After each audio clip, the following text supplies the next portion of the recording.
It is the 10 o'clock hour. It is Tuesday, December the 13th, 2016. The Board of Supervisors of the County of Del Norte and the governing body of all other special assessment and taxing districts for which said board so acts is now meeting in regular session. Only those items that indicate a specific time will be heard at the assigned time. All other items may be taken out of sequence to accommodate the public and staff availability. And if you'll now just take a moment of reflection.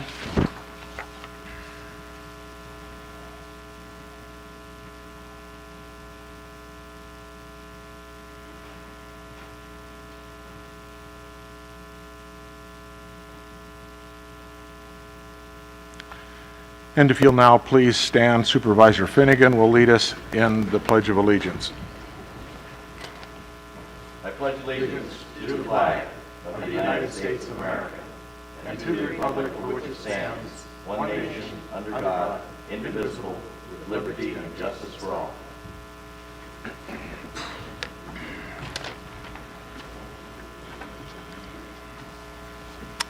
Okay, introduction of new employees. I don't see any new employees, but I did ask Commander DP to show up and give us a little introduction. He's our new commander at the Highway Patrol, and we're very happy to have him back in the area. Yeah, thank you for having me. I appreciate the invitation to come here. For those of you that don't know me, I'm actually a local. 94 graduate of Del Norte High School, so I've been around. Got about 18 years on the department, starting in January. Been around, 13 different transfers, 13 different offices, kind of came and went a few times, promoted through the ranks, and so now I'm here as a commander. Excited to be here. It's an exciting time, lots of changes with the Highway Patrol, if you guys haven't heard. We've had a lot of retirements, we're getting in a lot of new people. We got 2 new supervisors that just started in December and 1 in September. A couple of new guys started last week, so lots of changes, and we just want to get out there and let you guys know that we got a lot of resources and a lot of programs that we would like to get out into the community. So if you guys hear of anything or got some ideas for what you would like with the Highway Patrol, that'd be great. We're also going to start a community outreach panel, and so we're going to ask for members of the community, just random members, to kind of get together and meet once in a while and let us know about their thoughts of the community, how we can improve our services and such. So anyways, great times right now with the Highway Patrol, and exciting to be here. Thank you. Thanks. Comments from supervisors? Or? Oh, welcome. Glad to see you. Thank you. Patrol. It's great to be here. Thank you very much. Yeah, it's great to be home too. Yeah, I had an opportunity. I rode down to the North Deal meeting with Officer DP or Commander DP, and we got to talk a lot. Appreciate it. We've always appreciated the support of the Highway Patrol. They're a great asset for the community in law enforcement, and we appreciate everything you do. So yeah, thank you a lot. All right, appreciate it. Thanks. County Council, any reports from closed session? Nothing to report. Thank you. At this time, I would request any deletions, corrections, or additions from board members. In order to add an item to the agenda, the matter must have come to the attention of the county subsequent to the posting of the agenda, and the matter requires action before the next regular meeting of the Board of Supervisors. Is there? Yes. I'm sorry. You're asking for corrections on the agenda? Yes. Yeah, the correction on the agenda is a part of, showed up in number 10, there was a letter of resignation for RCRC and CSAC, and it got transcribed as the ESJPA, RCRC, and the Golden and the GS FA, and it also was as the letter in the agenda states, it's also CSAC. Okay. Appreciate that. That will be noted, and we'll take that up under item 10. Sure. Is that right? Okay. Or actually, that's on the consent agenda. Anything else? Okay, we're going to receive brief reports or announcements from supervisors at this time, and we're going to start with Supervisor Howard. Thank you, Chair. I'm going to turn this up. It always gets turned down for some reason. So, busy couple weeks, and most notably was the annual County Supervisors Conference, CSAC, in Palm Springs. And this year's conference was probably the most pleasurable one I've ever gone to, the most informative one I've ever gone to, and definitely the most inspirational. There was several topics that we all had a chance to enjoy. I know Supervisors-elect Cowan and Supervisor-elect Berkowitz were also in attendance at this meeting, along with Supervisor Finnegan, myself, and Supervisor Gitlin. But the importance of CSAC and what we've come to understand with these discussions that we have with other supervisors throughout the county as state issues begin to affect us is pretty incredible. And one of those topics that we all spent a great deal of time discussing was marijuana. And I know the county's slowly approaching discussions on this and really what to do here in the near future, because we have to make our own decisions when it comes to this and not necessarily accept what the state has given us at this point when it comes to creating ordinances and policy around the use of marijuana in our community and how it affects, more importantly, our youth. So, attended several discussions. Still too low? All right.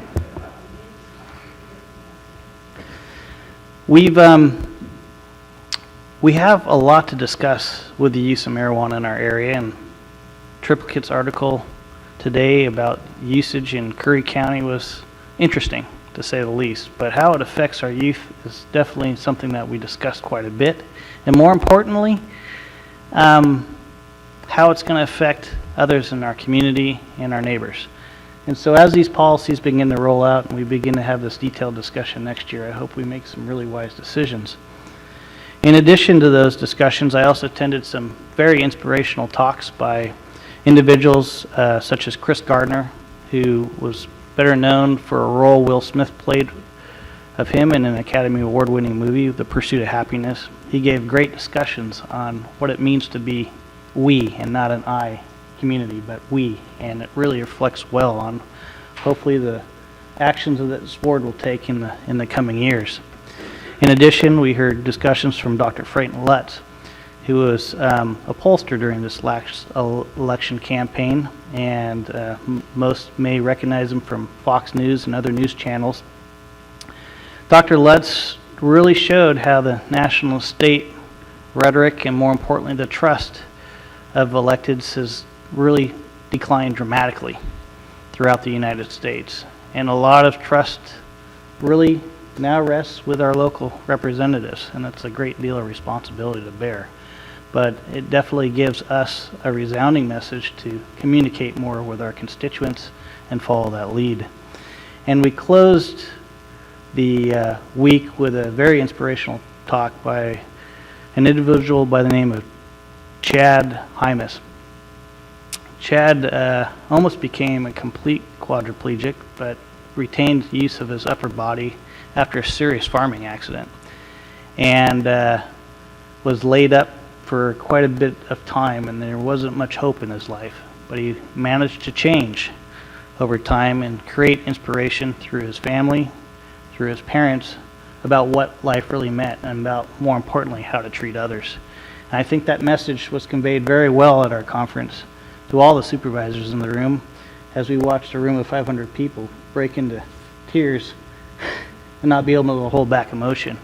But the importance of how to treat others, I think more importantly during these tough times just after our post-election, is one thing that we all need to reflect on, and Chad conveyed that message very well. So I'll leave it with that, Chair Hemmingson. There was a lot more going on, but we'll get into those a little later. Okay, thank you. Supervisor McClure. Yes, thank you. During the last 2 weeks, I've had several meetings, but primarily I traveled to the swearing-in ceremony for the Assembly.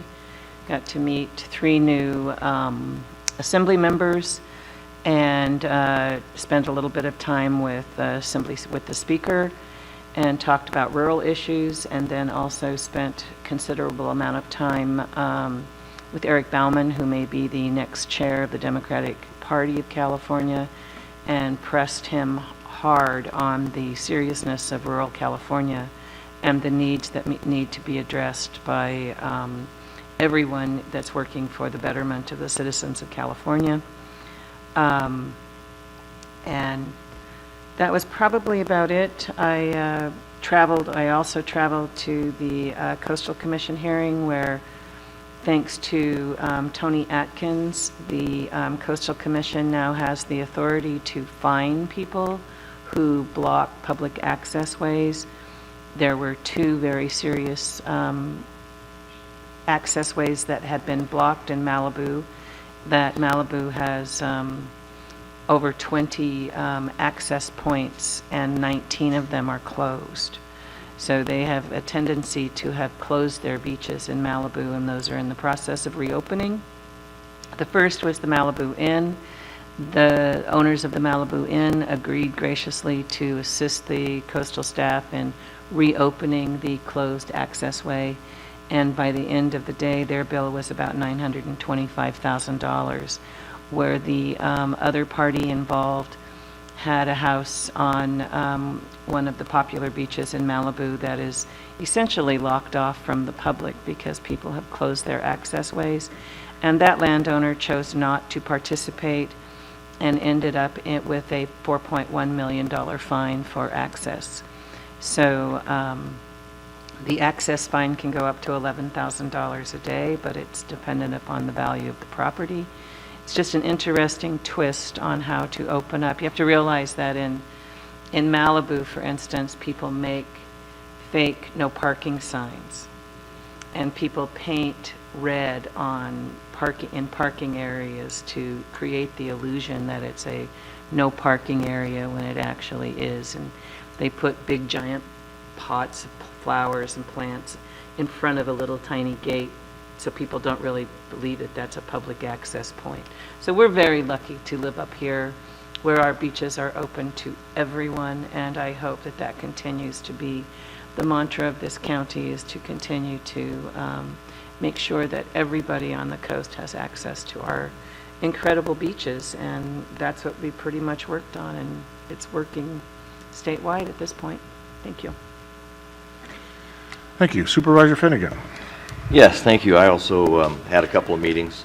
First, start off with Tri-Agency Economic Development Authority, and talked about where we're going in the next year, and talked about partners, talked about financing, talked about direction, talked about cleaning up the ills of the past, and Supervisor Howard's chairing that and does a great job.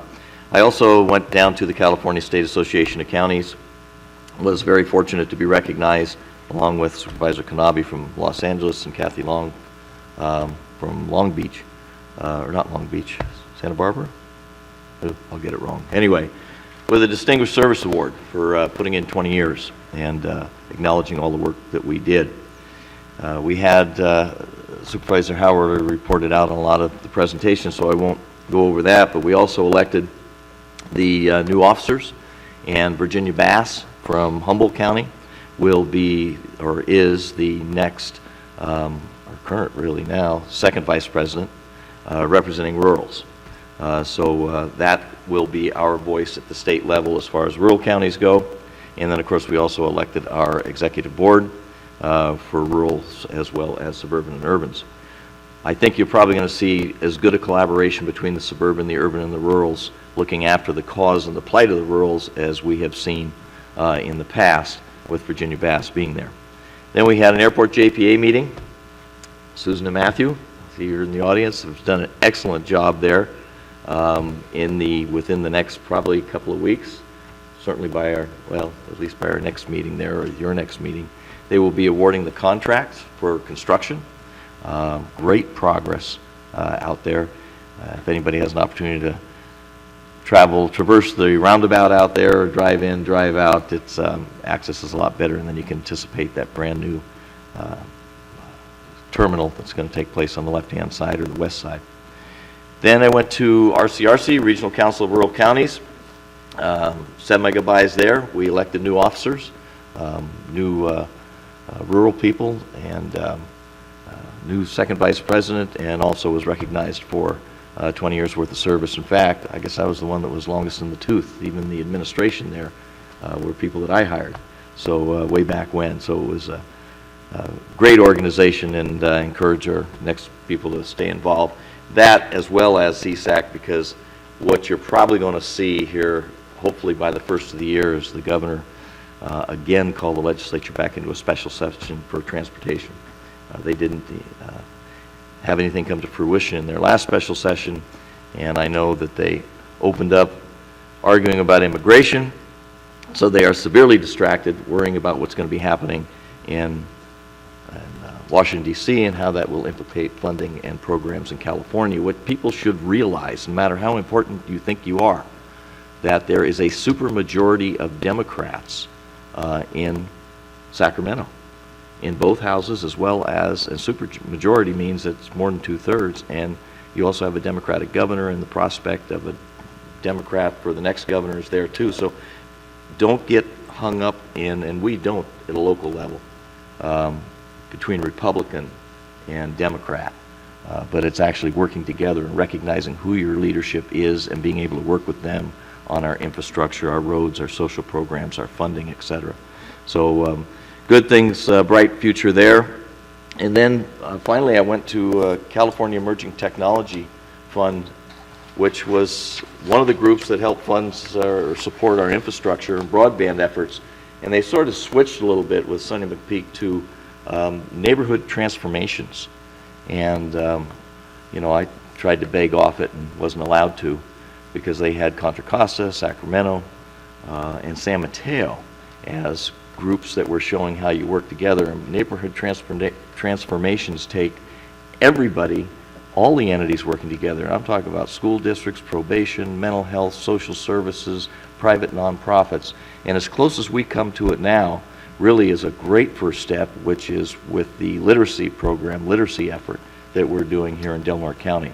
There's a few more bodies that need to be added to that, to be part of that collaborative. There are resolutions you might look at for neighborhood transformation partnerships that we could, that this next board should look at, as well as vision statements and how to become more involved. And you know, recognize some of them have like family coaches. You can't just throw kids.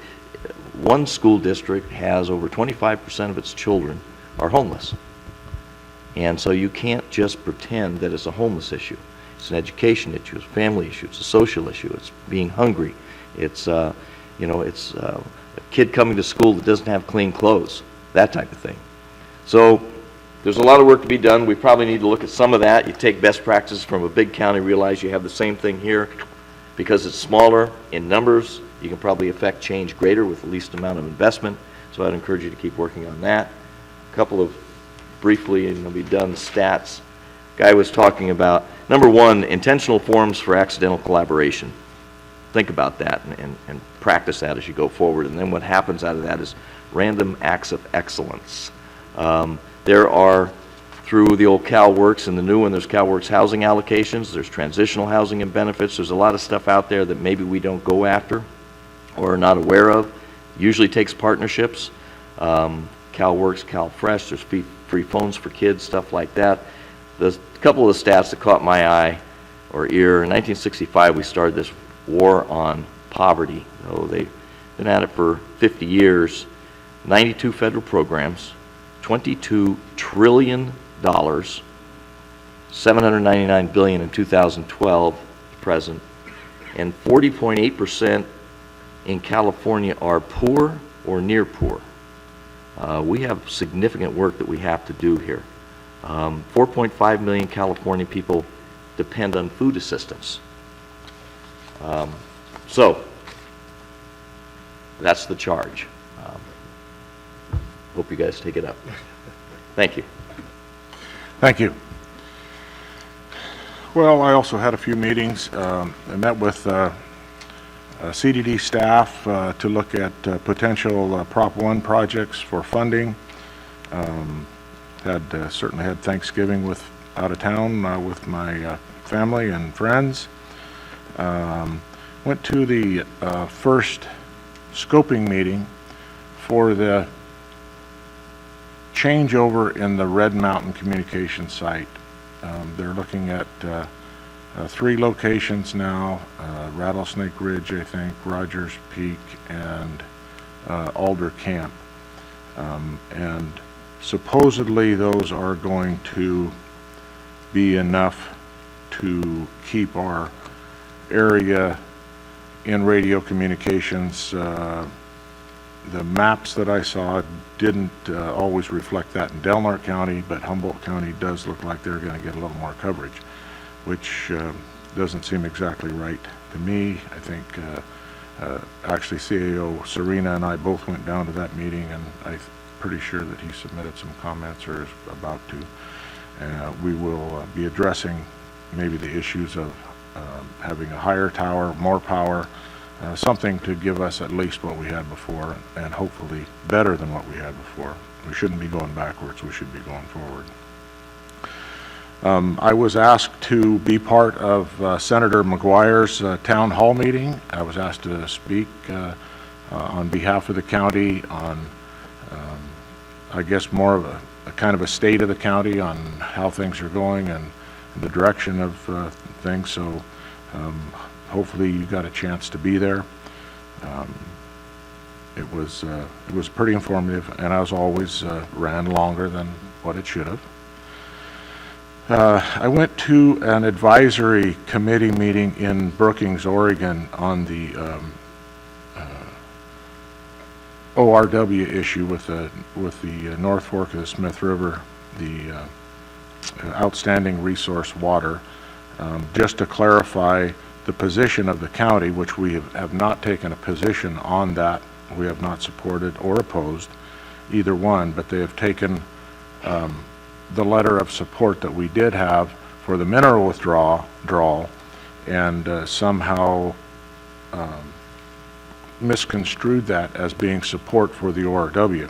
So I was just up there to clarify that. It was the position of the board, and so I took that up there to them. It was a little bit, the only person I knew up there was Becky Crockett, who was part of it. I didn't know the other people, but it was an interesting meeting. We did have a Border Coast Regional Airport Authority meeting, moving along with some bid documents and things. So hopefully that's moving forward. Had agenda review, and as I said earlier, went with Commander DP, rode along with him to the North Deal meeting to get information on the projects, Caltrans projects within Delnart County. And as always, I bring up last chance grade and 199, 197.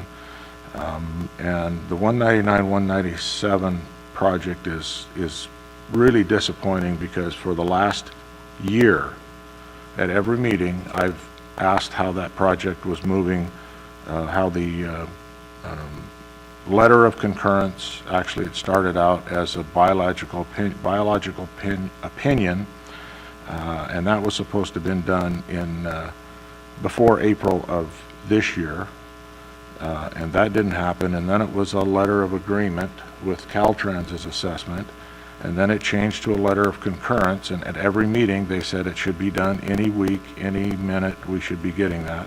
And I got the same response this time.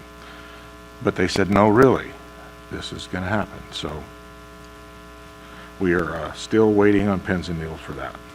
Had a local transportation commission meeting where we discussed, well, basically those same things, but also we got a little update on Cooper Avenue.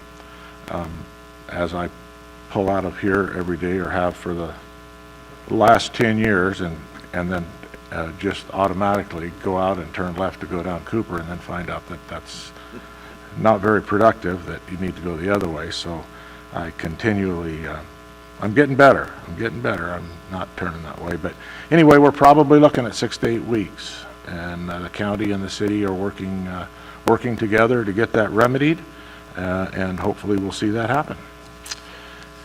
And that's about it for me.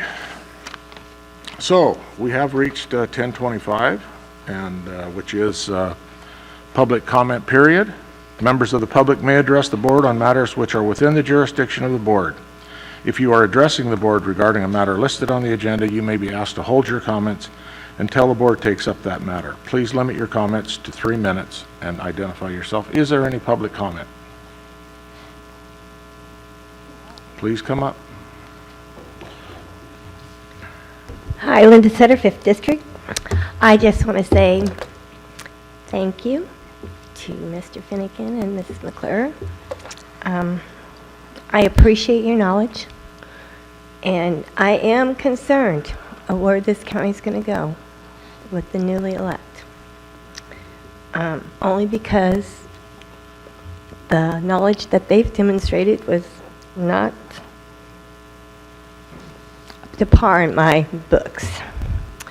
So, thank you for your time. I know we butt heads, but oh well, that's the way it goes. And Ms. McClure, I really do. I think that you will be missed. Thank you.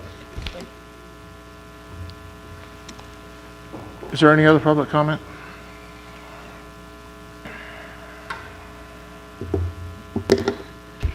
Hi, Eileen Cooper.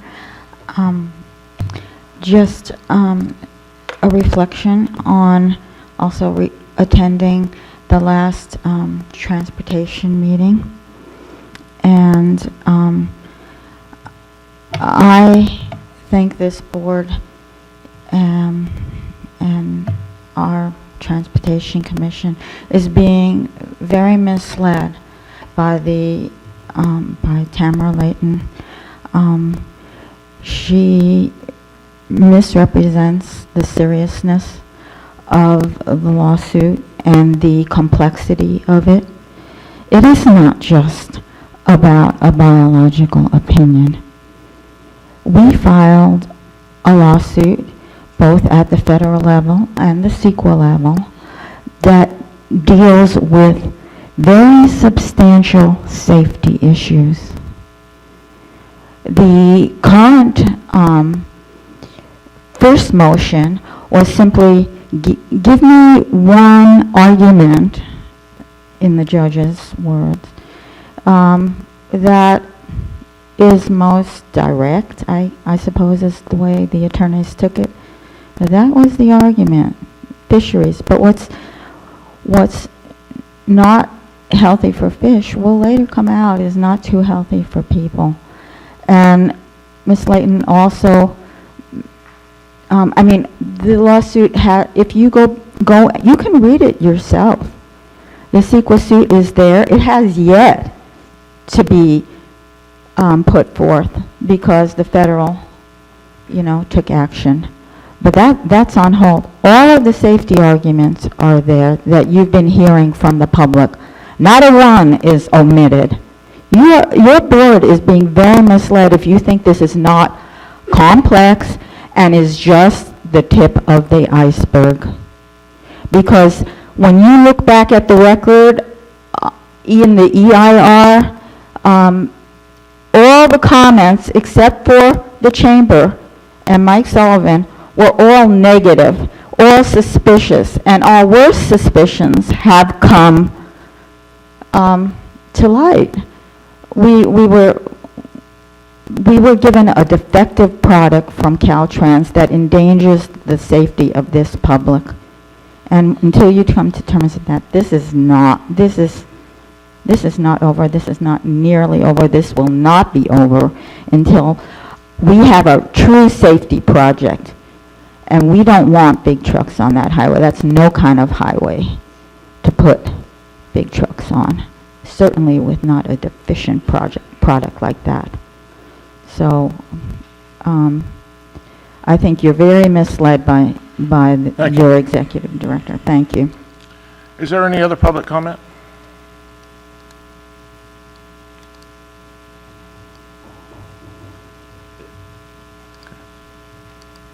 Okay, now I'm going to close the public comment period and we're going to move on. We have a 10:30 timed item from Mr. Palmer, who is going to give us an update on the Chamber and the Visitors Bureau. Jeff, welcome. Oh, and just for, and I should have mentioned this earlier, but Assemblymember Wood is not going to be here. It is on the agenda that he was going to be here at 11 o'clock for a presentation. $2.99 with a closed the closure that they've got, he is not going to be able to make it, so he will not be presenting today.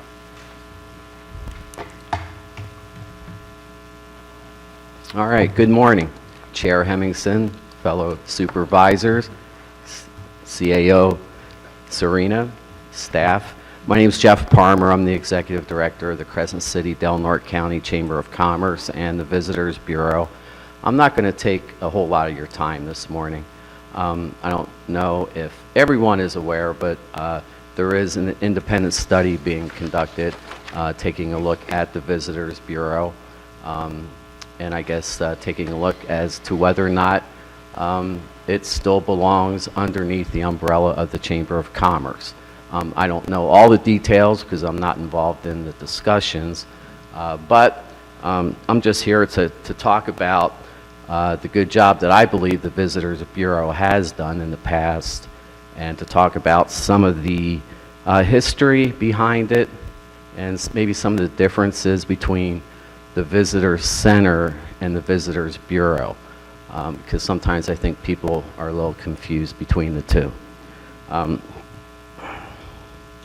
The Visitors Bureau was formed in 2006 as a committee of the Chamber of Commerce. It is still under the umbrella of the Chamber of Commerce, but operates independently with budget approval from the Chamber's Board of Directors. It receives funding from Del Norte County and Crescent City to market Del Norte County. We could talk about the Visitor Center and whether that should be part of the Visitors Bureau or not. It is a part of the Chamber. And now, obviously, they're all part of the Chamber, but they have different missions. The Visitor Center, our main job and goal there is to greet visitors when they come into town, show them everything there is to do here, and highly encourage them to stay an extra night or two. And that is the job of the Visitor Center. And our staff does a great job of promoting the area. The purpose of the Visitors Bureau is to market outside of the area and to bring the next new visitor to Del Norte County. So therein lies the main difference between the two. One is really a marketing branch to promote Del Norte County. The other is more of a welcome center to welcome the people when they come here. With that said, the travel and tourism industry is a highly profitable revenue stream. The total direct travel spending in 2008 was $101.9 million. These figures are from Dean Runyon and Associates. 5 years ago, that figure was $102.2 million, and in 2005, it was $114.2 million. And that's a 12% increase over 2008. Now let's talk about TOT revenue during the same time period. Back in 2006, Del Norte County received $269.8 thousand without much marketing. 5 years later, in 2011, it was $318.7 thousand, which is an 18% increase over 2014. No, I'm sorry, over 2006. And in 2014, it was $434,000, which was a 35% increase over 2014. In 2015, it dropped. It was $401,000.7, and that's an 8% drop. But I attribute that to the Gasky Complex fire. We did receive a lot of phone calls at the Chamber, people inquiring about the conditions, whether Highway 199 was open, and whether or not it was smoky here. So we did see a drop in 2015. But even with that, 2015 breaks 2011. And marketing is a hard thing to predict. It can be hard to quantify the residual effect of spending marketing dollars. Will these people show up immediately when you advertise, or is it residual? Is it something that you have to do over an extended period of time to get them to come here? So let's talk about I'm sorry, I have a cold. Let's talk about some of the things that people believe the Visitors Bureau should do, or what maybe the Chamber of Commerce should do. A lot of times people say that we should have more events. That really isn't the function of the Visitors Bureau. The Chamber does that, as well as other organizations, but it's not a function of the Visitors Bureau to put on events, or at least it hasn't been. The Chamber holds 3 successful community events a year: the 4th of July, Grills Gone Wild, and the Sea Cruise. So if there were to be more events, certainly we're open to it, but we would need help, I would believe, because just putting on those 3 events there is quite a bit of work. When the Visitors Bureau was formed, from the beginning, 3 objectives were identified. The 3 core objectives are to enhance the web marketing and social networking, advertise in the primary market area, and to maintain basic cooperative partnerships.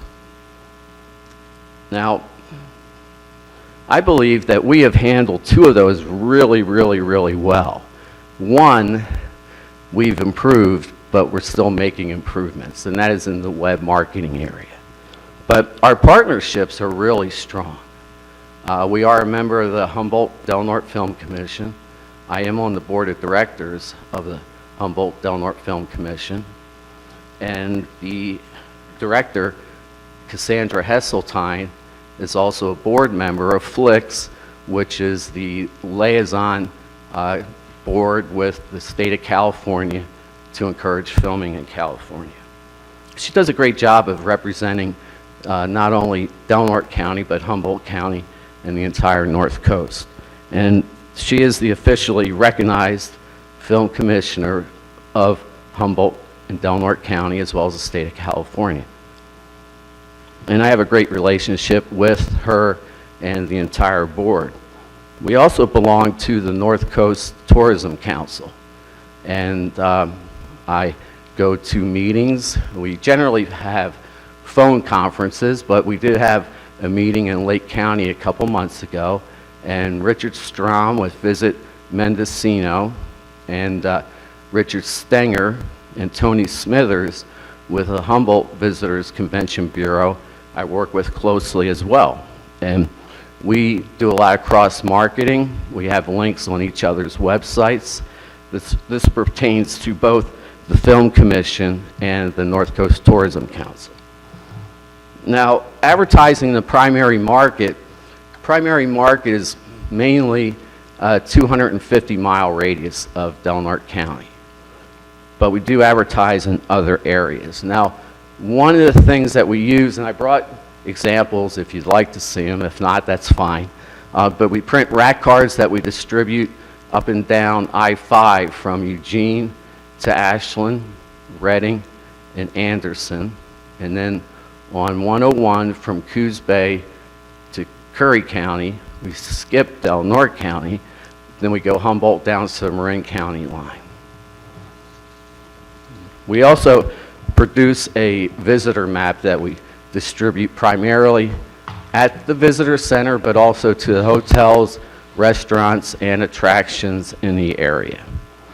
We've advertised in the California Travel Guide, the Canadian Travel Guide, in cooperation with the North Coast Tourism Council. I'm sorry. A little dry mouth.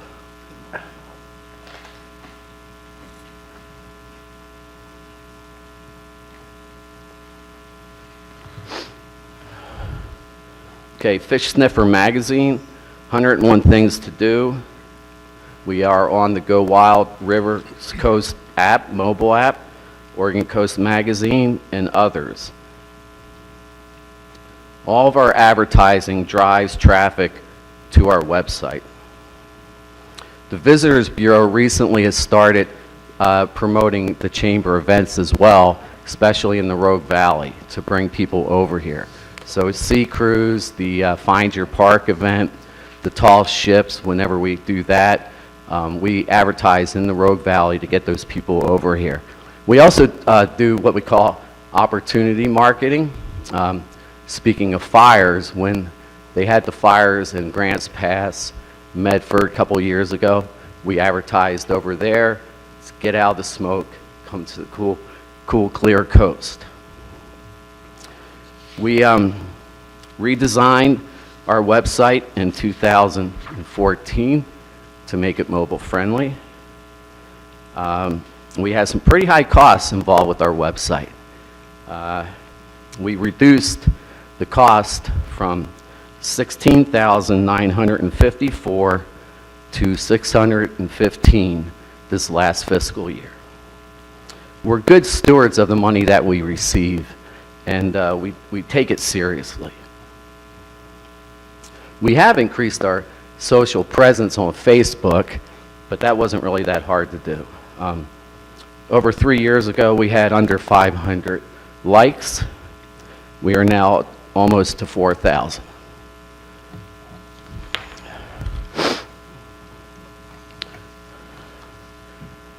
So, basically, that's it in a nutshell. I wasn't going to bore you with a lot of graphs and data from Dean Runyon this morning, because I think a lot does hinge on the result of that study. Thank you. Thank you. Any questions or comments from board members? Yeah, go ahead. I'll go ahead and kick this off. Jeff, thank you for coming here today. Long overdue, I think, to have a discussion about this particular issue, and more importantly, share what's going on with public funds and that investment in tourism, and hopefully to see that return that we're all looking forward to. I know Tri-Agency had requested that the Council of Economic Advisors look into the study that you presented and mentioned to us today. Hopefully that study that will look at one question, which is specifically, should the Visitors Bureau be housed at the Chamber? Hopefully that will be answered in due course. But another point of that study that I know the Council is looking at through their consultant is what really has been that return on investment over the last decade plus of investment of public funds to get that next new customer to Del Norte County. And that is the big question, and one that's been long overdue, because a promise was made when those funds were put into the Visitors Bureau. And that promise was, if there was a dollar generated, that dollar be generated and returned back to be reinvested to bring another new customer to Del Norte County. And that dollar and that investment by either the county or the city has wavered over the last decade, to the point where some years the city didn't even invest TOT dollars, if you want to call them those, transit and occupancy tax dollars, in that marketing to bring in that next new customer.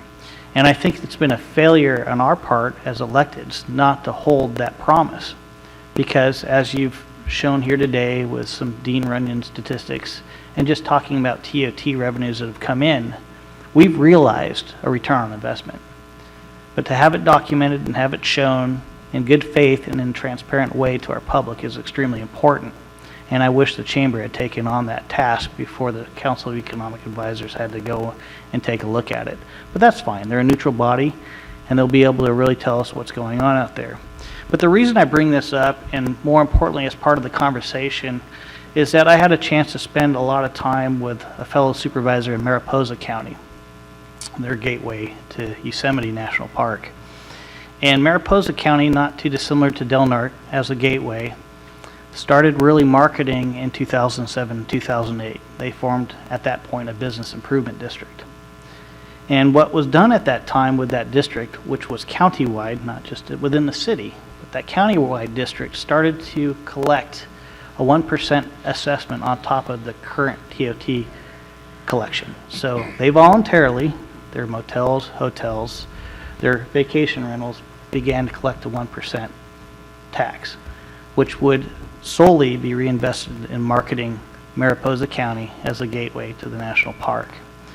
What they've seen in the last decade actually blew me away and gave me cause to rethink what we've been doing here, because I don't think we've been doing as well as we can as a gateway to Redwood National and State Parks.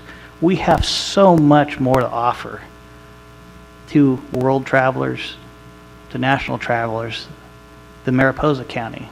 We're where the redwoods meet the sea. They have seen in the last decade their TOT revenues grow 3 times higher than their property tax. Last 10 years? Last 10 years since this investment started. Their property taxes maintained around 4.5 million. Their TOT revenues have gone above 15.5 million in the last decade. Now- They're 52% public lands. We're 80% public lands. We have a lot more to offer. We've been talking about this for decades. We need to get there. I'm not sure how we get there, but we need to start thinking outside the box as a continuous line of straws continue to whittle down what's left of our general fund, both in public safety, both with our agricultural district and commissions, with our roads department.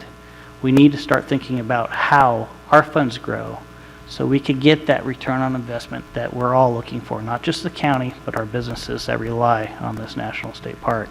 And I know that was a statement and a comment and not necessarily a question, Jeff, but I do want the chamber and I do want the Visitors Bureau to really be thinking about this long term, because we're all in this together. Thank you, Chris. Anybody else? Any public comment on this presentation? Jeff, thank you very much. Oh, okay. Kathleen Cooper. I think we really have to acknowledge that people come here for our public lands and the upkeep of our public lands and the programs that they have to offer are very important attraction for tourism, the main attraction for tourism. I was thinking that with the closure of the winter visitor center at the parks, that the chamber, our visitors, commercial visitor center should pick up that role a little bit. We're just across the street, and I was advocating for the upkeep and proper funding of our parks is very important to this community. You can poo-poo, we have so many public lands and not enough private, but really, when it comes to tourism, that's an asset. This area is a shining star for visitors. So, thank you. Thank you. Chair, Yeah. I have one question for Mr. Palmer.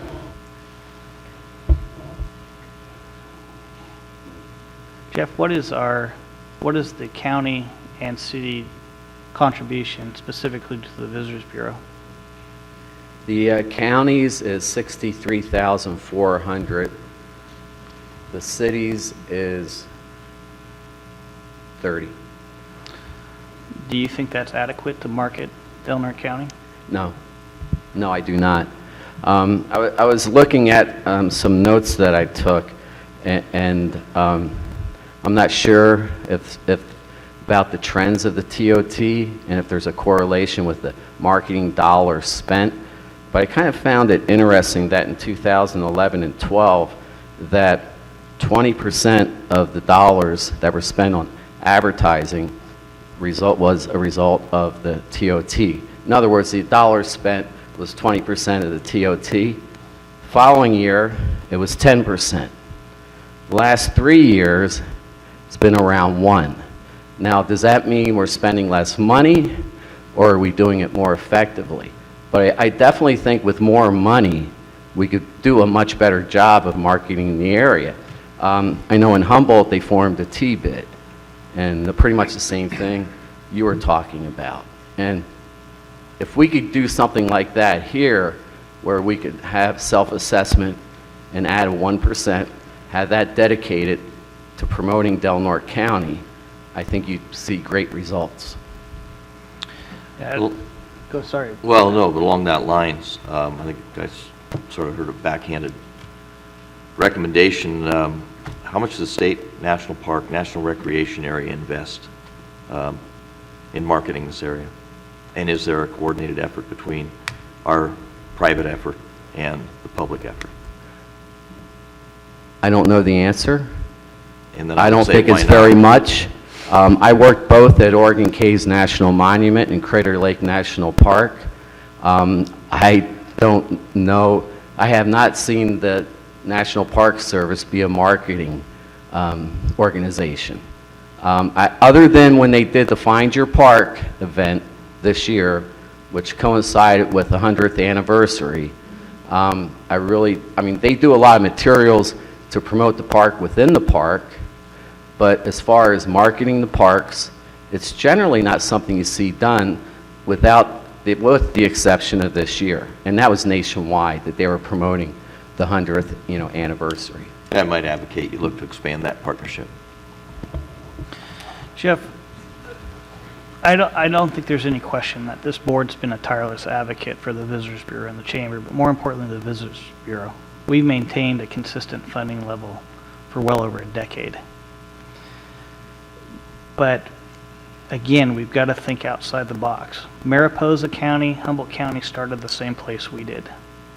But they thought outside the box. They thought how to grow their TOT. More importantly, they thought how to grow that marketing dollar. Both counties have marketing budgets now over $2 million. We can't compete against that if we want to be the gateway to Redwood National State Parks unless we do something similar to what they've done. And so I'd really encourage the Chamber to get out that pencil and really start figuring out how this is going to be done. Otherwise, I think we need to really start thinking about finding another home and how this is taken care of here in Del Norte County. Okay, thank you very much. Thank you. Okay, we are going to move on to the consent agenda. Move to approve. Second? I have a motion and a second. Any public comment on the consent agenda items only? Okay, seeing no public comment, then I'll bring it back to the board. Any further conversation? Kylie, would you poll the vote, please? Supervisor McClure? Yes. Supervisor Howard? Yes. Supervisor Finnegan? Yes. Chair Hemmingson? Yes. Okay, we got some stuff under general government that's a pretty big deal. We're going to start off with Department of Health and Human Services stuff because it's an amount of $1.75 million, and so I thought that was a big enough deal that we should bring it, to have it on the agenda where people can see that we are looking to approve and authorize an agreement with Remy Vista for Medi-Cal eligible children, youth and their families, mental health services from July 1st, 2016 through June 30th, 2017. Heather, I don't know if there's anything you want to expand on this or talk about. I thought if you might want to talk about it here, it'd be an opportunity because it is a fairly large sum of money, especially for our county. Sure. And this is a contract that we're renewing, and Right. it's similar from year to year. Unfortunately, there are many needs for our children in the community and mental health, and we rely on Remy Vista to help us meet those needs. Great. Move to approve. I have a motion Second. and a second. Any public comment? Seeing no public comment, we'll bring it back to the board. Any further discussion? No, part of that motion was to also authorize the chair to sign. Yeah, it's all there. Kylie, would you poll the vote, please? Supervisor Howard? Yes. Supervisor McClure? Yes. Supervisor Finnegan? Yes. Chair Hemmingson? Yes. Okay, thank you. Now it appears as though we've got several things from the assistant engineer. Is she here? Oh, there she is. She's hiding from me. First item that Rosanna's going to talk about is item number 19. It's just a direction of staff, I guess, but she's going to give us a little information on the Hurdy-Gurdy Creek Big Flat Road upgrade. So we have moved through the design phase. We've secured our environmental clearances and our permits, and we're finalizing permits right now. Right now, we're doing a money shuffle at Caltrans, trying to get money assigned to the project. Assuming things go well, we should be going to construction this coming year. And we are requesting assistance with inspection and construction management services. So we need to put out an RFP to get potential consultants on the job. Great. Motion? Oh, Move to approve. I guess we just, okay, we got a motion and a second. Public comment? Actually, you can, Yeah. sorry. Yeah, Correct. it's okay. It's just direction of staff, but all those in favor? Aye. Aye. Staff is so directed. And I'm being a little remiss here because we've got several things that we need to hand out here from the consent agenda. And we're going to start, not for you, Rosanna. I'm sorry. I'm sorry, but I'm going to kind of break this up a little bit, and we're going to acknowledge some people that are well deserving of it, and we're going to start with a resolution honoring Mr. Fulton, Mr. Ed Fulton, and Supervisor McClure has that. She's going to read that. This is all from the consent agenda. I'm happy that I have this opportunity to read this resolution because Ed has been a great shoulder in my years of service and has always been man on the spot to take care of things. So I appreciate him above and beyond this resolution.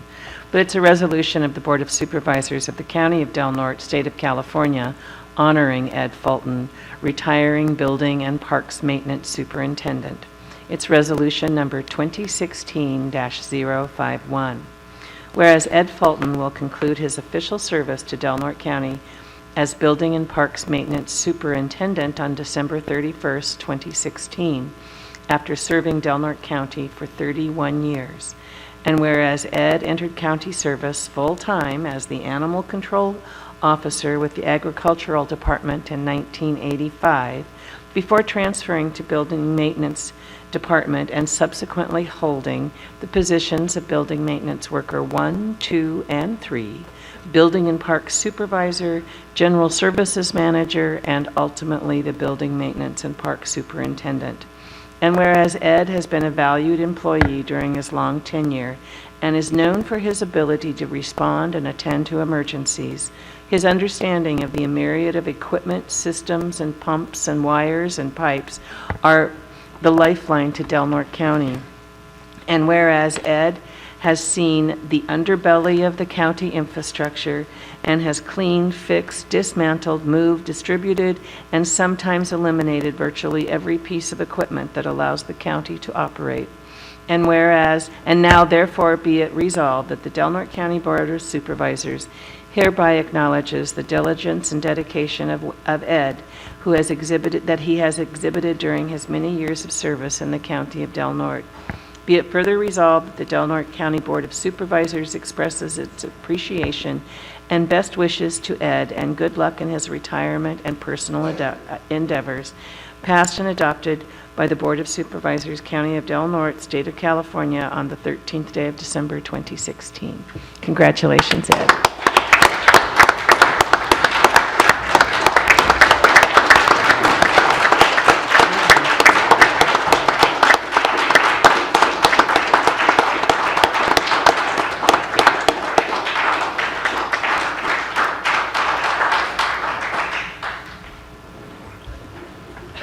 Well, I don't usually speak at these events a lot, but I will say I didn't realize I had that many titles over the years.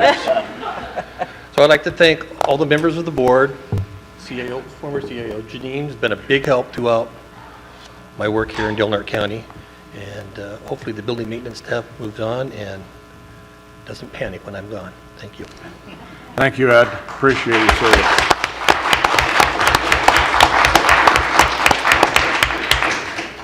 That's interesting that you started chasing dogs and went from there to catching dogs to chasing cats, but herding cats. But gonna miss you at the 49er games too.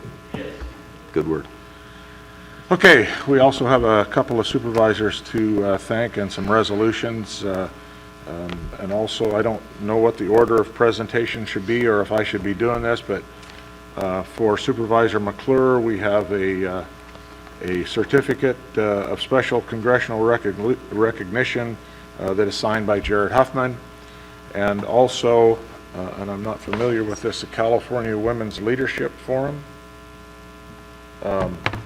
Anyway, another certificate for Supervisor McClure. And then we have a resolution. This is a resolution of the Board of Supervisors of the County of Del Norte, State of California, honoring Martha McClure, Supervisor District 2. Resolution number 2016-149. Whereas Martha McClure will conclude her service as supervisor on December 31st, 2016, after serving as a member of the Del Norte County Board of Supervisors for 5 terms.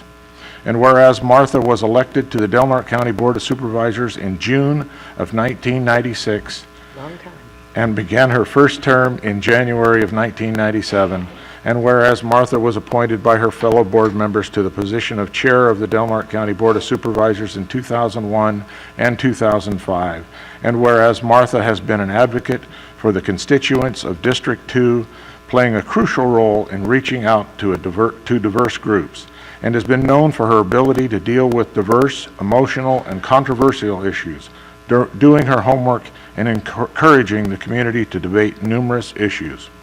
And whereas during her tenure, Martha was a member of numerous boards and commissions, including the Area 1 Agency on Aging, Del Norte Senior Center Board, Redwood Coast Transit, Del Norte Solid Waste Management Authority, North Coast EMS, Resource Advisory Committee, Safe and Healthy Families, Juvenile Justice, and the California Coastal Commission, Community Health Alliance. And whereas Martha has been a staunch advocate for children, the environment, and Del Norte County, and now therefore be it resolved that the Del Norte County Board of Supervisors hereby acknowledges the diligence and dedication Martha McClure has exhibited during her 20 years of service to her community.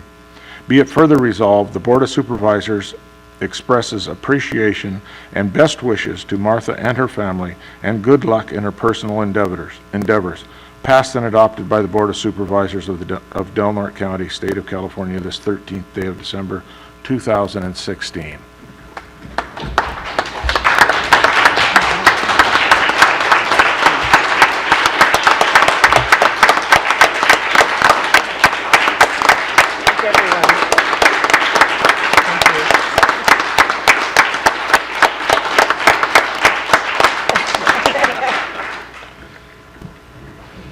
I want to thank everyone for the years of service, and there were big hills to climb. And this county is a better place for the last 20 years of service, where we actually moved out of portable buildings into this fabulous building, and now it's with the guidance with Janine, and we were able to do that. We've built a new juvenile hall, we have put up stoplights, we have improved the sewer. But the main thing is that we worked in a way that was, that there was compassion for everyone. And there have been a lot of naysayers that want people to focus on the negative. And I really want this community to move forward and focus on the positive, because this is the community that I call home and that I'm very proud of when I travel the state. And I'm very proud of being in a strong, independent community. But at the same time, we have to stop the fighting, because the fighting has been, I believe, what has given Del Norte County its biggest mountain to climb, because our credibility is questioned over and over again when we go into negotiations with state agencies and federal programs, and it's just important that our integrity be honored, and our integrity is based on our honesty and our willingness to accept other people's opinions. And so I'm hoping that the new supervisor that sits in this seat will honor all members of our community, from those that most need to those that have been most successful, and that we recognize that everyone counts here, and there is no one that should be without a name or a recognition. And so I'm hoping that people continue to reach out to others, and I'm hoping that when you see someone on the street that might look a little down and out, give them a smile and let them know that this is their community, because this is our community, and we all belong and we all struggle. So I'm hoping that the message goes out that we need to work as a strong unit and acknowledge everyone's differences, but also celebrate all of our successes and this community as a whole, rather than this divisiveness that has happened. So I appreciate everyone's support. Thank you.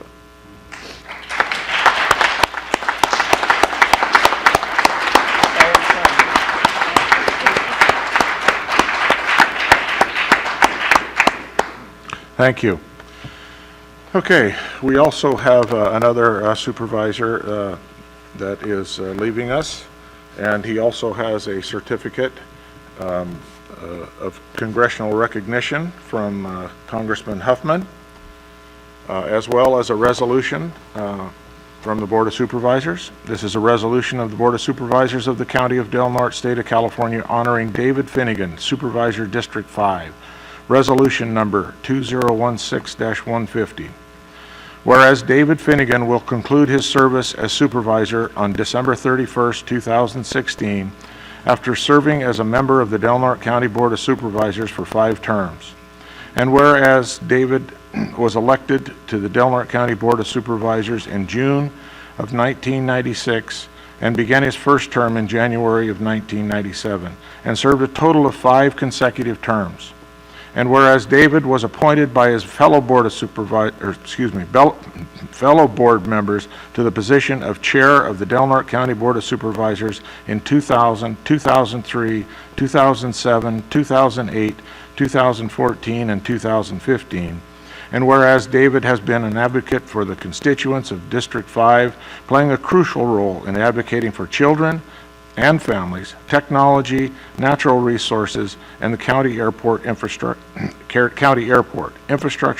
and whereas during his tenure, David was a member of numerous boards and commissions, including the Safe and Healthy Families Committee, Proactive Financial Management Committee, Redwood Coast Transit, Mill Creek Advisory Committee, Del Norte Children and Families Commission, Bar O Oversight Committee, First 5 Family Resource Center, Border Coast Airport Authority, Regional Council of Rural Counties, California State Association of Counties, and the California Transportation Commission, National Association of Counties, Local Transportation Commission, Western Interstate Region.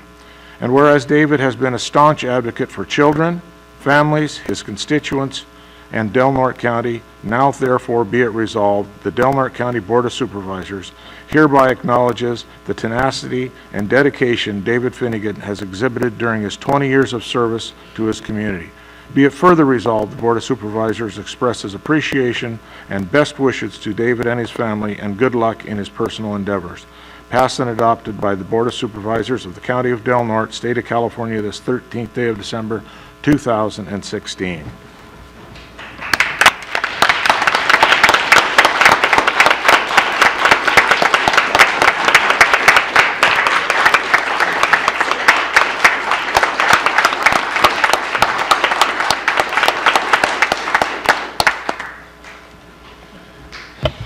Thank you, Jerry, fellow supervisors, one and all. I was going to say something after the meeting, but I'm not going to let some of you duck out. Anyway, I'm going to try not to repeat Martha. You know, 20 years is a long time. You don't realize it until you start reflecting back. A lot of you don't even remember when we were in trailers. And then now we have this, or a new juvenile hall, or new jails, or the infrastructure that we worked on. You know, we started a lot of the processes and procedures now in place. We did the goal committees, we did the 2x2s. We, you know, constantly fostering partnerships, and that, of all the things I think that I did, is that was one thing that was always constant, was working on partnerships. You know, there's infrastructure, there's the airport, there's the Family Resource Center. I mean, I can truly, honestly say, because I didn't say it as I was doing it, that I made this community a better place. But the only way I was able to do that was with your help. Went through supervisors. We had in District 3, I think I had 4 supervisors. Martha, in District 4, I had 3 supervisors. District 1, 3 supervisors. That's a lot. And what we had in common was that we all wanted to see this be a better community. We went about it in different ways sometimes. And even when we had disagreements here, when we go out and see each other at Safeway or something, we could always say hello and be cordial. Well, all of us except for one. But anyway, couldn't help myself. I know I was counseled, let them live. So, but you know, Supervisor Howard, you know, are a quick study. The way you represent us on the road is excellent, and you're championing economic development issues and children's issues and literacy issues. And Martha, you've been there for 20 years, and the amount of work that you did, people have no idea. Jerry, you show that leadership that this board needs so much, and that council to also, along that lines of David, let them live, you know.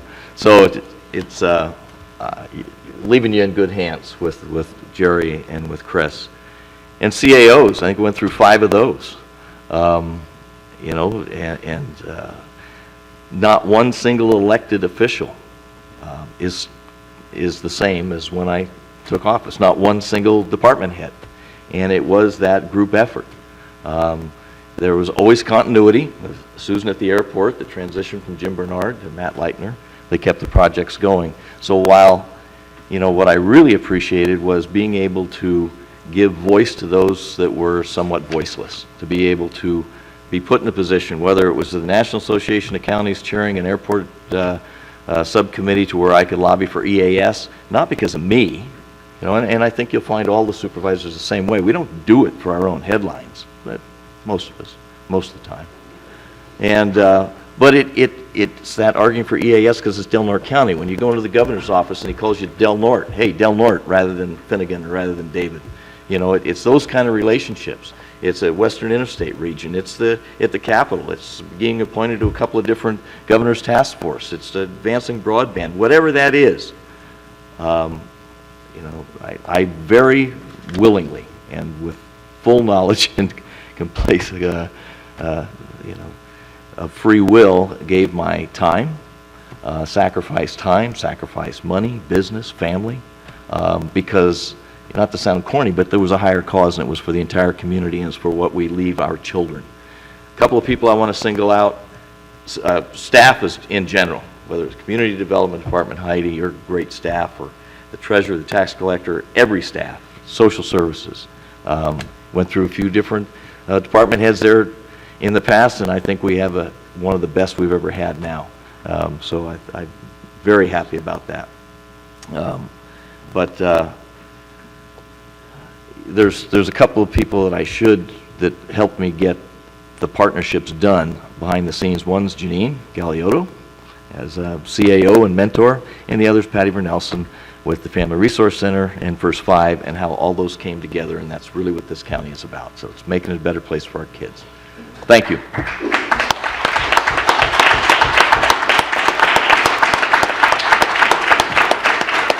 Did I do good in letting them live? And I just want to say, you know, these two have been here as, you know, much longer than I've been here. And I misspoke at one point, I think when I was given an award to Supervisor McClure at Senator McGuire's town hall, in that I said they made this job easy for me. And that's really not what I meant. I meant that they made the transition easy for me. They were very helpful. They helped me in any way they could to help me be the best supervisor I could. Now, truly, they made my job harder because they both worked very hard, and to keep up with them, you need to work harder to be a good supervisor. And so in that regard, they made me work harder, and like David said, it is a time commitment that you put into this job, and I don't think any two supervisors have worked harder or longer than these two right here. So again, give them just a great round of applause because they're two of the best.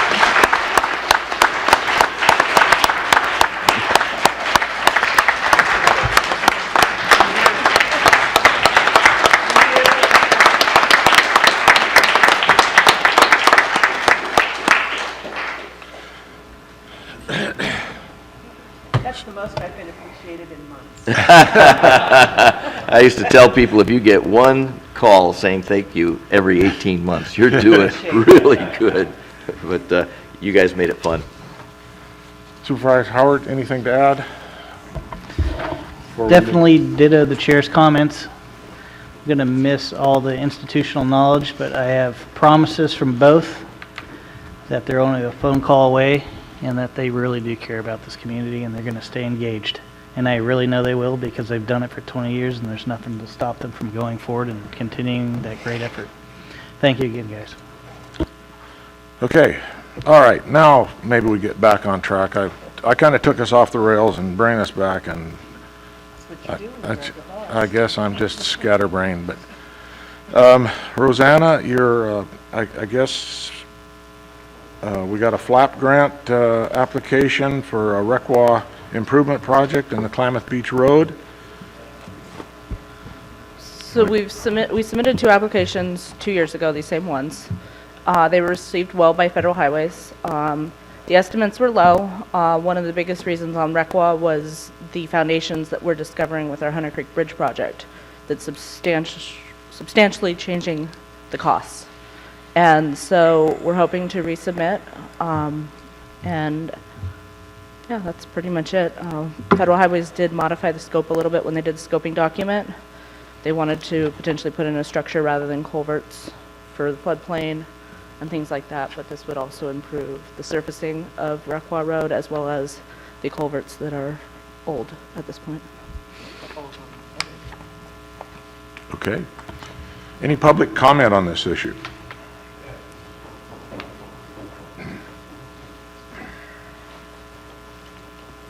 My name's Tom Bissett. I live on Requa Road, and this project is going to encompass about 95% of my property. And I'm having a few issues here I'd like to be open about. First time I even heard about this, there was 15 vehicles parked in my yard, corral area, and a whole fleet of people. I drove down to see what was going on. It was all about this bridge project, which I wasn't invited to. I wasn't invited to this meeting today as well. So the entire project here, like I said, encompasses my property there. And the issues I'm having is, Jim Barnes and I have talked a bit, is that they want to raise the bridge 7 foot high. And which is going to take, anybody who knows anything about roads, which probably not too many of you do, Jeff does, for every foot you go up, you're going to be a minimum of 2 foot out.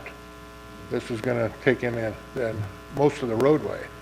If you got a 2-to-1 slope, you're going out 2 foot, 3-to-1, you're going to go 3. So that's going to take a big swath through my property, which I have irrigation and corrals and wells. And so one of the guys, I think with the state, was like, well, we're here to do whatever we can do to make you happy. We can put a new well in, we can do this. I said, well, you can all leave. That'd make me happy.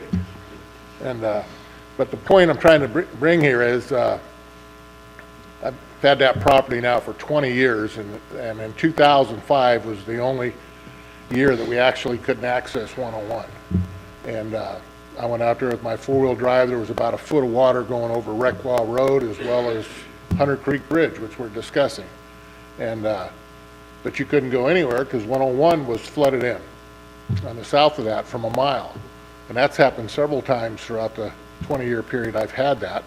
Only one time could we not go down Requa Road. So the real priority is 101. I mean, you can do whatever you want to that road, and you're gonna be at a stop sign because you're not going anywhere. 101 will flood out before that does. We also have a big slide that took place several years ago. We had 4,000 yards come down Requa Road, just up from, still on my property line, but covered the road, and there was no access there for about a week. Worked with Jeff on moving material. You know, they put a new bridge in it over at, can't pronounce it right, Turver Creek in the Glen. Big couple, 2-3 year project. They still have the same issue with water during floods. They can't get out of there. So, and it's the design that really bothers me. I spent a career in Alaska, and that was my job as a roads and pad superintendent, building roads, bridges, and waterways. And so I see what they're wanting to do here. And we have right upstream from the bridge that we're discussing, 200-300 yards upstream, when it really floods there, Hunter Creek jumps over the bank and runs down through the fields. And in an exceptional case like 2005, when everything got so high, the relief point was the road. That's where it went out. We're talking about building a road that's going to be 7 foot higher, and you're going to trap that water, and where's it going to go? So when we were there with the engineers, I took them down the Salt Creek Bridge, which is the entrance to my property. I said, this is worse than Hunter Creek. Every year that gets flooded up to where you can't even see under it. And water backs up, and eventually the mouth blows out, and out it goes. So he's like, wow, I didn't realize we had this. We're looking at that too. So there's issues about the bridge with creeks on either side. You got Panther Creek and Minot Creek, and Panther Creek actually touches the bridge, and Minot on the other side's about 50, 60 foot away. So the footprint of where this is going to go is another big issue. But to have a 7 foot higher bridge when you're talking a foot of water in the 20 years I've been there seems ridiculous, and a road that has to go with it. I've got a small place there. I've rebuilt it in the 20 years I've had it. You know, it's just, we sustain our livelihood there, and it's going to take a big chunk of my ground. And I really am more concerned about what's going to happen with the water upstream that doesn't get out. And then there was culverts. Well, what do we put these big culverts in? And you can run your cattle back and forth. And you got to turn this place, it's going to devalue my property. And I don't see what we're really achieving. You're going to be looking at a stop sign again, and you can't get down 101.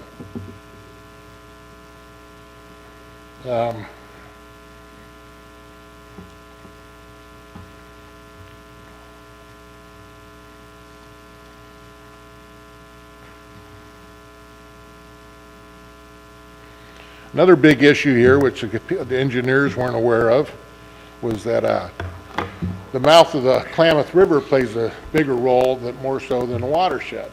You've lived down there, you see that. So if you've got the mouth, which has been doing historically in the last few years, trending south, well, it's like a bathtub with the drain on the opposite end. So the river will back up, and during the summer months, in the last 2 summers, we've had to move cows out of my field because the river had nothing to do with rain. We didn't have any rain. It was the river backing up. And so that's something we watch there all the time as to what the mouth is doing, and that has the big effect. When you get a lot of rain, the mouth is the most critical spot as to what's going to happen in your properties as far as flooding. And no one was aware of this. So all I'm saying is I had a lifetime and a career doing this, and I had a fleet of engineers that worked for me. And we would take what they said, we took the common sense guys, the guys that actually had to do the work, and we come up with the best answer. And never once would I go with 100% with what an engineer said. They don't know which end of a D8 cap to get on. And this here is a bunch of engineers stating that this is the way to do the project, and we know best, and I know otherwise. So I'd like to know who's going to accept the liability for my property, my home, and all the money I've stuck into this place when the water comes, it has nowhere to go. So that's my 2 cents worth. Okay. And finally, I want to say to Dave, I appreciate your support over the years. I've had several situations where I couldn't get resolved, and he was always the man to make it happen. And I truly appreciate that. Thank you.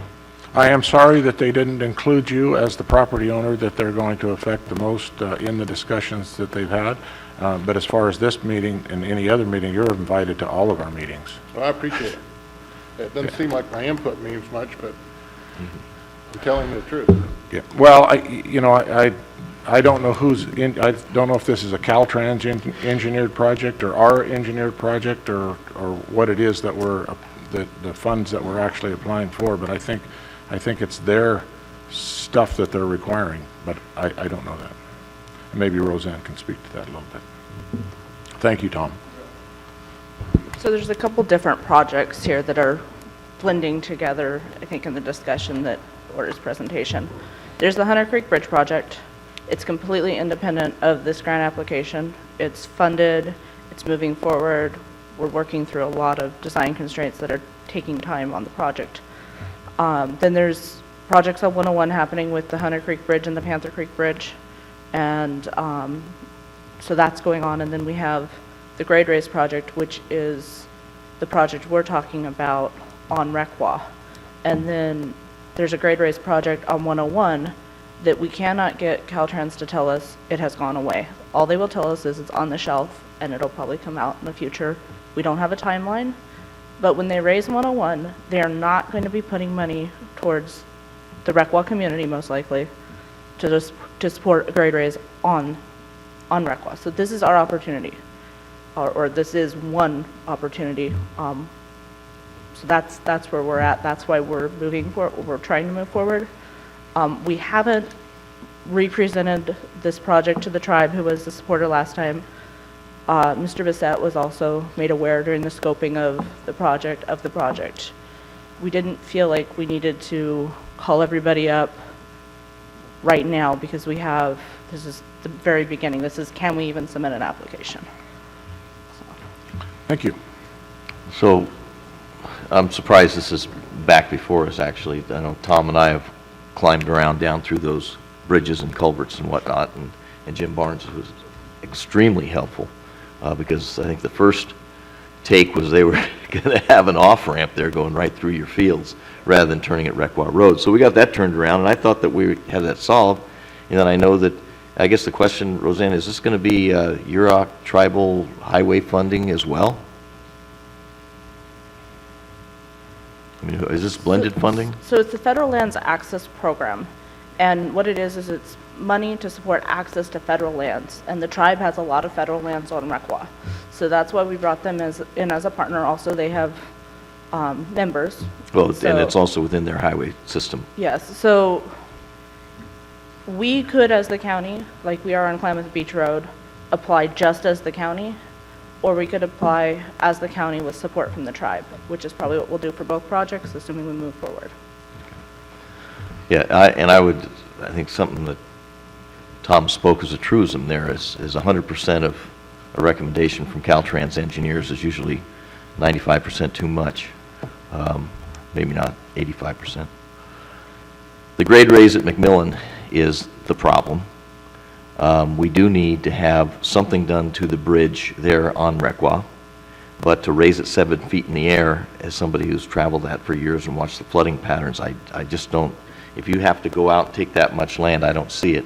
I know that there was talks about replacing your well on the south end of that bridge, which, you know, is a great irrigation system. Well, it'd be a shame to have to do it, but, you know, if accommodations can be made, it'd always be better. But I guess what I'm trying to say is I thought there was great lines of communications here a couple of years ago where we had this resolved. And I'm a little surprised to hear that it has escalated to such a situation now. And I'd ask everybody to go back to the table and figure out what's palatable and get all the partners together and prioritize the grade raises that need to happen. If Caltrans, and I'm assuming it's Caltrans, is going to be doing Panther Creek and Hunter Creek, and that's on the 101, then they should be looking at McMillan Road. That's the pinch right there, to being able for through traffic, not getting up to Requa. But this is my 2 cents. More public comment?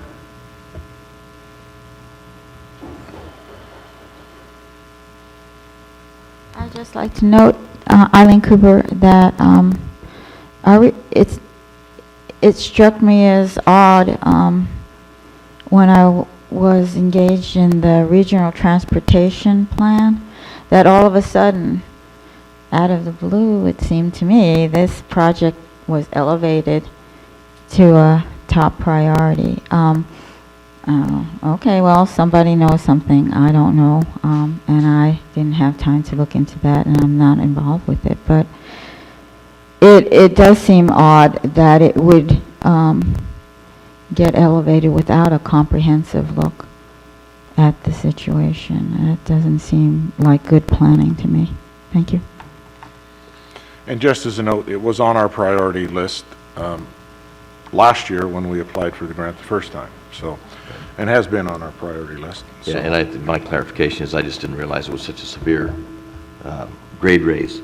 But if you direct staff, you know, as I mentioned in the past, great communication between Tom and our engineering department, and even Caltrans when they were there, once they were educated. Of course, they keep rounding in newbies. If we give that direction to apply for the grant, can there still be that type of communication that happens to try to work it out?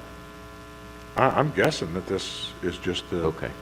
the application. Then I would sure hope that we do that and ask that we give shared direction to do that. Okay, so by consensus, go ahead, Chris.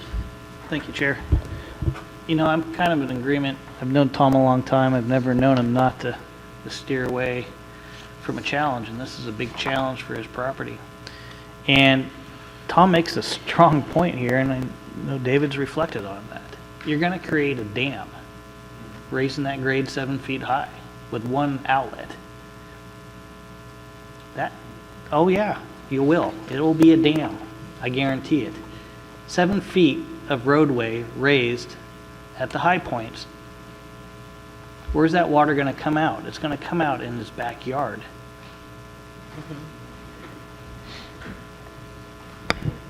That is part of the project, is dealing with that. And To flood his backyard? no, no, to deal with the flows through the road surface. So that maybe we've looked at, that was part of the additional cost, was instead of doing large culverts, was potentially doing a large structure that would bring in the fill slopes.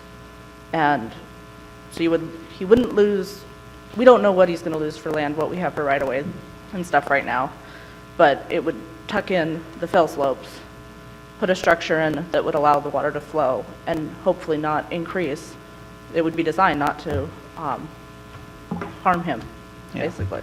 But bottom line, this is a federal lands access program. You're accessing these federal lands already. The only time you're not accessing them is once every 20 years, I think is what I heard.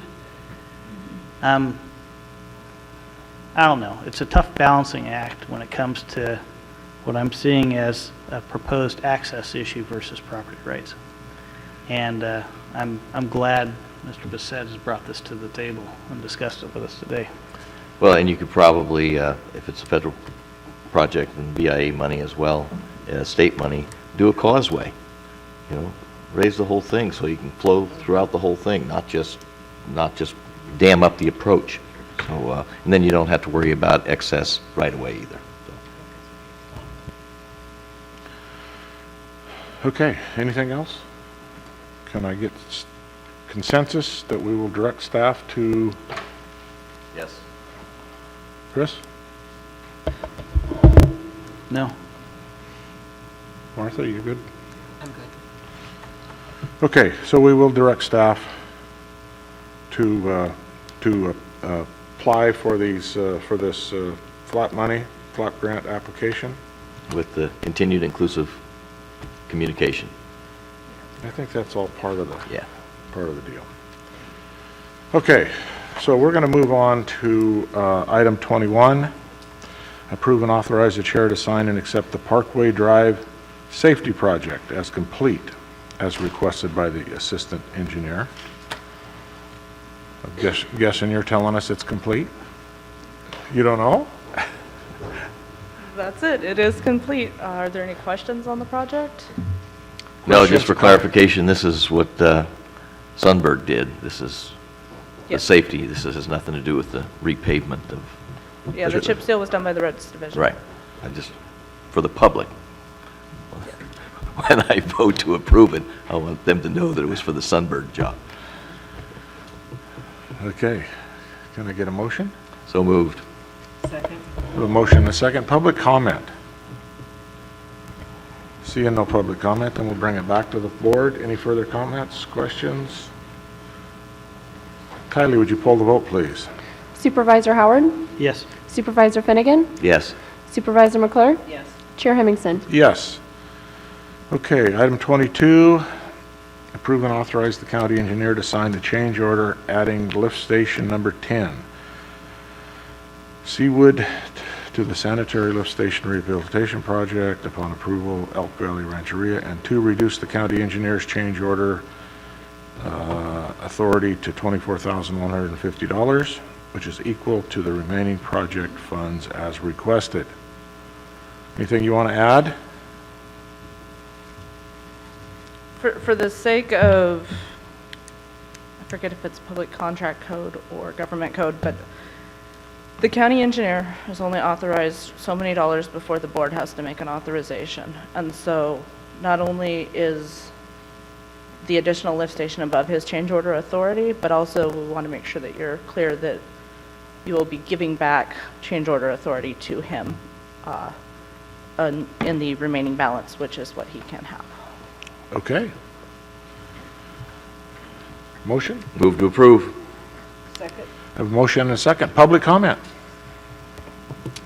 Seeing no public comment, then we'll bring it back here. This was part of a major collaboration Huge. between Elk Valley Rancheria and the county, and at some point in time, if there can be a very public acknowledgement of that, it would be excellent. I know Heidi's planning that in the future. Yes, and I did acknowledge that at Senator McGuire's town hall meeting. Fantastic. So, Kylie, would you poll the vote, please? Supervisor Howard, Yes. Supervisor McClure, Yes. Supervisor Finnegan, Yes. Chair Hemmingson. Yes. Okay, on to legislative and budget issues. Jay, got anything for us? Nothing significant on the budget side at this point. We'll be doing the review in January and waiting for some numbers from the auditor's office to do the mid-years, probably the end of January, early February. I will note that Congressman Huffman has proposed the Yurok land bill. It's gone forward, but probably no action on it anytime soon, and we'll be looking at something in the upcoming year. The question will be whether or not it gets any traction. As brought up by Supervisor Finnegan, the legislature in California is about to go on vacation, but there are 2 different transportation proposals being discussed and debated, and it looks like there's an anticipation of a potential constitutional amendment in the next year in regards to transportation and some limitations in regards to the use of those funds. So we'll be following that. Got an update this morning from our advocates, and I'm sure it will be very hotly debated once they come back into session after vacation. Anything anybody wants to add? Martha? I do, and I haven't, I only picked it up during the swearing in of the assembly, but it appears that each assembly person can now have more bills. They increased it, I think, by 10. So if we have any spot bills that we need to be asking Wood to do, now would be the time to do it, because they have a little window of expansion of what they can carry. If we have a 2-year bill or something that needs to be carried, we could plant that seed now. David, you got anything to add? You know, I touched on it before, the supermajority and whatnot, and the reason I brought it out was also cautioning people because of what's happening. Just turn on CNN, and Fox News and see what's going on at the federal level, and the knee-jerk reaction by this Democratic Assembly in the Senate at the state level to, immigration laws and sanctuary cities and states and stuff like that. And I guess we can learn from that. And I think, Jerry and Chris, you guys are very knowledgeable and astute and probably calmer about this than I have been sometimes in the past. But when we're out there representing Del Norte County, to not buy into this polarization that's going on locally, that people at the state are now getting sucked into, because if we do that locally, we won't even be an asterisk. We will be not considered at all. We will be, as Jerry Brown calls them, Modokians, as from Modoc. which gets zero consideration for anything. So it just, you know, you've been excellent about this, saying, you know, calm down, look at the bigger picture. And I encourage you more than ever, that's going to be the case now, so. Chris, anything? I just need to reflect back on Supervisor Finnegan's comments specific to immigration. I know I sat through a very long discussion with the Latino caucus 2 weeks ago, and I know as somebody who works for one of the largest employers in the county, labor issues are not just being experienced by us or experienced by every county in this state, but more importantly, the issues specific to immigration. It's going to become a stranglehold on us here pretty soon if we don't start looking for ways to resolve that. And I know there's been a lot of knee-jerk reactions to it at the federal level, but we still don't know what's going to happen yet, and we need to stay calm until such time as we have word, and then we could react appropriately at that time. But nevertheless, addressing labor issues in this community is probably going to be one of our largest issues to tackle here in the coming years, more so than anything else, trying to find the folks that are going to continue to carry on these jobs into the future.